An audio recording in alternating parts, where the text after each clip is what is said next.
திமுகவுக்கும் நாம் தமிழருக்கும் ஏழாம் பொருத்தமாக இருக்குங்க. ரெண்டு பேரும் களத்தில் சண்டை போடுறாங்களோ இல்லையோ, ட்விட்டரில் அதாவது எக்ஸ்தலத்தில் பயங்கரமாக மோதி கேட்டாங்க. திமுக ஐடிவிங்கு திமுக உடன்பிறப்புகள் சீமானை பற்றி ஒரு மீம்ஸ் போட்டு அதை பரபரப்பாக ஆகுறாங்க.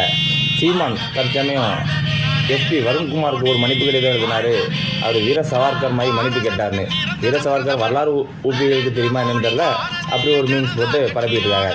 அதே போல் நாம் தமிழர் சீமான் தம்பிகளும் திமுகவை அட்டாக் பண்ணி ஏதாவது மீம்ஸ் ரெடி பண்ணி திமுக ஐடிவிங்க கடுப்பேற்றிட்டு இருக்காங்க. தற்சமயம் ஒரு மீம்ஸ் ரெடி பண்ணியிருக்காங்க நாம் தமிழர் தம்பிகள். அதாவது ஸ்டாலின் பாடல், ஸ்டாலின் தான் வாரார் பாடல் அப்படின்னு நரேந்திர மோடி பாடலாக மாறுறதாகவும், அதுக்கு திமுக உடன்பிறப்புகள் நடனம் ஆடுறது போன்றும் ஒரு மீம்ஸ் ரெடி பண்ணியிருக்காங்க. அது மிகப்பெரிய வைரலாகவும் ரொம்ப ரசிக்கக்கூடிய வகையிலும் இருக்குது. ஏன்னா தமிழக கால்நடை துறை சார்பில் ஒரு ஆம்புலன்ஸை துவக்கி வச்சிருக்காரு ஸ்டாலின். அதில் நரேந்திர மோடி